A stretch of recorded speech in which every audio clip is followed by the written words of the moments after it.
In New York State, they just eliminated cash bail.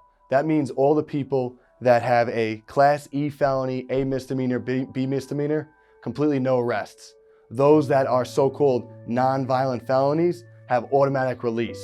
That means the judiciary can't even determine anything. They have no discretion.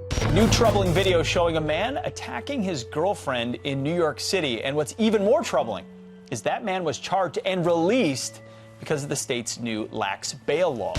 Just 3 days since New York's Criminal Justice Reform Act took effect, 3 days in which people charged with committing anti-Semitic hate crimes have made headlines because under the law, judges freed them without bail. However, what are these non-violent felonies?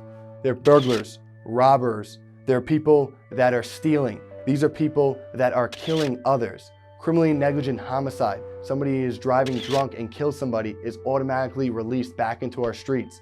It doesn't matter how many times they've been arrested. It doesn't matter how many times they've been convicted. It's irrelevant. The judges have no discretion now.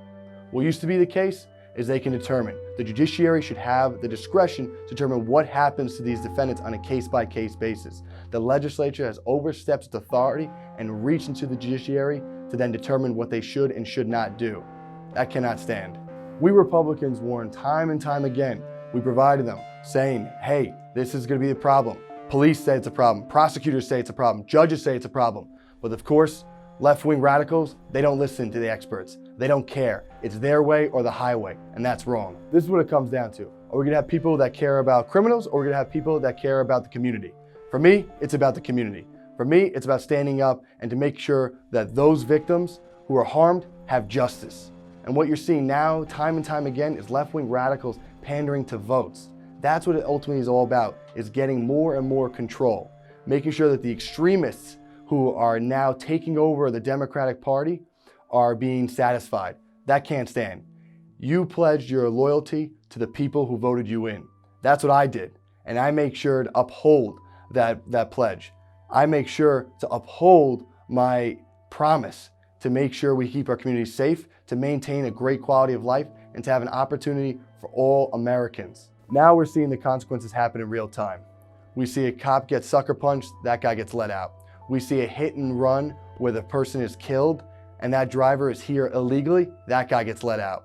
We're seeing a woman who assaulted 3 women gets let out only to assault another woman again.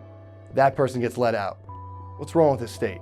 What's wrong with this ideologies? How is this helping the law-abiding citizens? How is this helping Americans? How is this preserving our quality of life? It's not. And not to mention, people who are distributing drugs, I'm talking about cocaine, heroin, fentanyl, into our streets, felony amounts. I'm talking about where enough to kill communities. That person is automatically released into our streets. And this law is so bad that even left-wing radicals like Mayor Bill de Blasio himself is actually questioning it. That says enough.